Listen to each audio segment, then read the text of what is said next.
Hi friends, welcome to my channel. ఇకపోతే విహారీ అలాగే కనక మహాలక్ష్మి ఇద్దరు కూడా గుడిలో హోమం కూడా పూజ జరిపించుకొని తిరిగి వెళదామని అనుకునేసరికి సహస్ర వాళ్ళు బయట ఆగి ఉన్న విహారీ కారుని చూసి షాక్ అయిపోతారు. ఇదేంటి సహస్ర, ఇది విహారీ కారు కదా, ఇక్కడే ఉందేంటి అంటే లోపల పంతులు గారు చెప్పినట్టు కొంప తీసి ఆ విహారీ మన విహారీయేనా ఏంటి అనగానే ఈ వెంటనే యమున ఇలా అంటూ ఉంటుంది.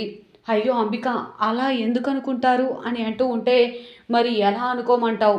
లోపల విహారీ అనే పేరు కల అబ్బాయి వచ్చి తన భార్యతో కుంకుమ పూజ చేయించాడని చెప్పాడు పంతులు. మన విహారీ చూస్తే ఫోన్ లిఫ్ట్ చేయట్లేదు. ఇక్కడ విహారీ కారు ఆగు ఉంది. అన్నిటినీ పరిశీలిస్తే మీకు ఇంకా అనుమానం రావట్లేదా అని ఈ విధంగా అంటూ ఉంటుంది అంబిక. ఎందుకైనా మంచిది పిన్ని, మనం ఒకసారి పైకి వెళ్ళి చూసి వద్దాం పద అనగానే సరే సహస్ర పద అని చెప్పి ఇద్దరు కూడా వెంటనే పైన మెట్లు ఎక్కుతూ ఉండగా అమ్మో కనక మహాలక్ష్మి, ఇప్పుడు కానీ అత్తయ్య అలాగే సహస్ర మనల్ని చూస్తే కొంపలు అంటుకుపోతాయి అనగానే అవును విహారి గారు, మీ పక్కనే నేనుంటే ఖచ్చితంగా గొడవలు అయిపోతాయి. సరే కనక మహాలక్ష్మి నువ్వు ఒక పక్కనుండు, నేను వెళ్ళి ఏదో ఒకటి మేనేజ్ చేస్తానని చెప్పి విహారీ కావాలనే వాళ్ళకి ఎదురుగా వెళ్తూ ఉంటాడు. అప్పుడే సహస్ర అలాగే అంబిక ఇద్దరు కూడా విహారికి ఎదురవుతారు.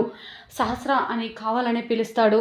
వెంటనే అంబిక సహస్ర విహారిని చూసి షాక్ అయిపోతారు.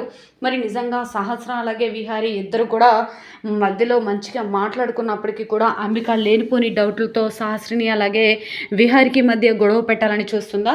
అదేంటి బావా, ఎందుకు ఫోన్ లిఫ్ట్ చేయట్లేదు అనగానే అర్జెంటుగా కొంచెం వర్క్ ఉండి బయటకు వెళ్ళాను సహస్ర, గుడికే వచ్చాను, గుడికి వస్తే మీరు వెళ్ళారేమో అని ఇంకా బయటకు వచ్చాను, అప్పటికే మీరు ఎదురుగా వస్తున్నారు అనగానే అవునా, నీ కారుని చూసి నువ్వు ముందే గుడికి వచ్చావేమో అనుకున్నాం బావా అని అంటూ ఉంటే తన మనసులో ఎందుకలా అనుకుంటారులే, నేను ఇందాక గుడిలో ఉన్నానేమో, ఎవరితో అయినా కలిసి వచ్చానేమో అనే డౌట్తో నన్ను ఆరా తీయడానికి వస్తున్నారు కదా అని ఈ విధంగా విహారి తన మనసులో అనుకుంటూ ఉంటాడు. అయ్యో అవునా బావా, నువ్వు ఉదయం మాతో పాటు కార్డులు పూజ చేయించడానికి వస్తావేమో అనుకున్నాం కదా, నువ్వు రాలేదు, ఎంతసేపటికి ఫోన్ లిఫ్ట్ చేయకపోయేసరికి కొంచెం కంగారు పడ్డాం అని అంటూ ఉంటే అయినా విహారీ, నిన్ననే అక్క చెప్పింది కదా నీకు ఉదయాన్నే గుడికి వెళ్ళాలి, శుభలేఖలకి అర్చన చేయించాలని అనగానే అవునత్త, కానీ నాకు గుర్తులేదు, నేను కొంచెం పనుండి బయటకు వెళ్ళాల్సి వచ్చింది అనగానే ఈ మధ్య ఆఫీస్ పనులే కాకుండా కొంచెం పర్సనల్ విషయాల్లో కూడా ఎక్కువ టైం కేటాయిస్తున్నావని అనిపిస్తుంది విహారీ అనగానే అదేం లేదత్త అని చెప్పి విహారీ అంటూ ఉంటాడు. సరే బావా, ఇంటికి వెళ్దామా అని అంటూ ఉంటే సరే అని చెప్పేసి అంటూ ఉంటాడు. విహారీ కూడా వాళ్ళతో పాటు కలిసి ఇంటికి వెళ్తాడా, మరి కనక మహాలక్ష్మి కోసం ఆగుతాడా? అసలు నిజంగా ఏం జరుగుతుంది తెలుసుకోవాలి అంటే పూర్తి వీడియోలోకి వెళ్ళిపోదాం. పూర్తి వీడియోని చూసే ముందు మొదటిసారిగా నా ఛానల్ని చూస్తున్నట్లయితే సబ్స్క్రైబ్ చేసి పక్కనే ఉన్న గంట సింబల్ని కూడా యాక్టివేట్ చేసుకోండి. అలా చేయడం వల్ల నేను పెట్టే ప్రతి ఒక్క వీడియో అప్డేట్ అనేది మీ వరకు ఈజీగా వచ్చేస్తుంది. లేట్ చేయకుండా పూర్తి వీడియోలోకి వెళ్ళిపోదాం. కనక మహాలక్ష్మి విహారీ ఇద్దరు కూడా కుంకుమార్చన పూజ చేయించుకొని అంతా కూడా ప్రదక్షిణాలు చేసి ఇద్దరు సంతోషంగా హోమం కూడా చేసి పూజని విరమిస్తారు.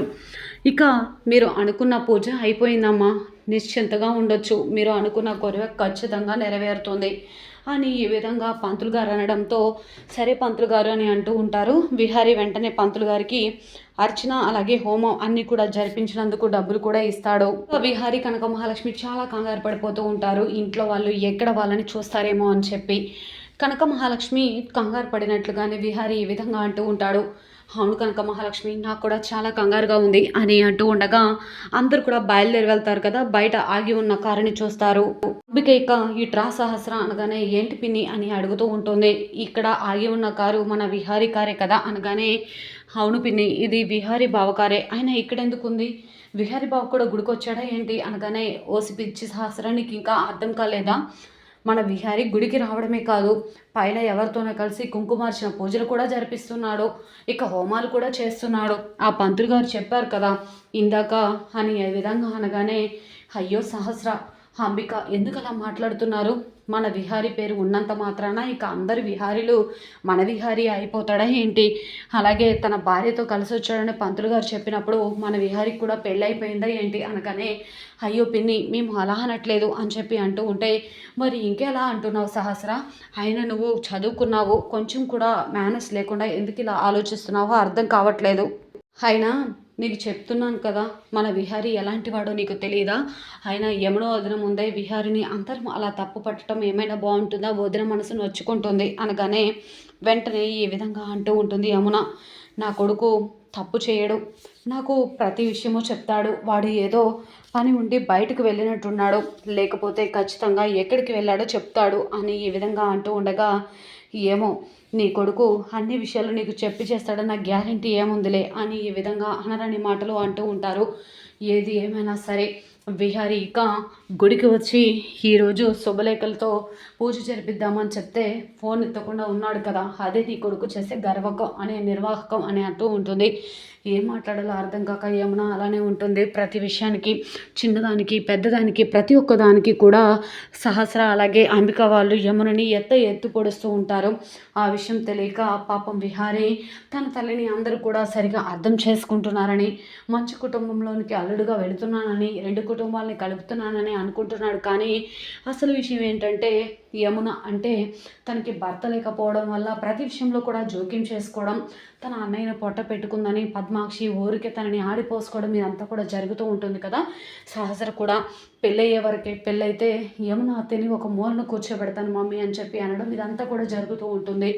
కనక మహాలక్ష్మి ఇక యమునని ఎవరో తెలియకపోయినా కన్న కూతురు కంటే ఎక్కువగా చూసుకుంటుంది. యమునని కూడా కనక మహాలక్ష్మి తల్లి కంటే ఎక్కువగా చూసుకుంటుంది. ఇద్దరు అత్తల కొడుల కంటే తల్లి కూతురులా సంతోషంగా ఉంటారు. కానీ ఎప్పుడు చూసినా సహస్ర మాత్రం యమున మీద చిటపటలాడుతూనే ఉంటుంది. ఇకపోతే విహారీ ఇక కనక మహాలక్ష్మితో ఈ విధంగా అంటూ ఉంటాడు, లక్ష్మి నేను ఇక వెళ్తాను, ఏదో ఒకటి మేనేజ్ చేస్తాను, నువ్వు ఇక్కడ ఉండు అనగానే, సరే విహారీ గారు వెళ్ళండి, మన ఇద్దరిని చూస్తే బాగోదు అని చెప్పగానే సరే అని చెప్పేసి వెంటనే ఇక కనక మహాలక్ష్మి పక్కకు తప్పుకుంటుంది. విహారీ అంబిక అలాగే సహస్ర ఇద్దరు కూడా మెట్లెక్కి మళ్ళీ పైకి వచ్చి విహారీని చూద్దామని వస్తూ ఉంటారు. కావాలని వెనక నుంచి వెళ్ళి విహారీ సహస్రాన్ని పిలవడంతో బాగా పిలుస్తున్నాడు పిన్ని అని చెప్పి వెనక్కి తిరిగి చూస్తుంది.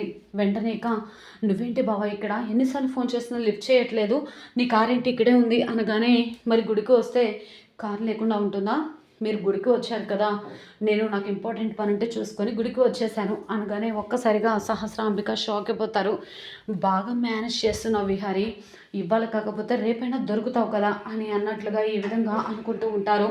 మరి నిజంగా సహస్ర ఇక విహారీ చెప్పిన మాటలు విని విహారీని ఏమీ అనదు. కానీ అంబిక లేనిపోనివని నూరు పోసి సహస్రని అంతా కూడా చెడగొడుతుందని విహారీకి అనిపిస్తుందా?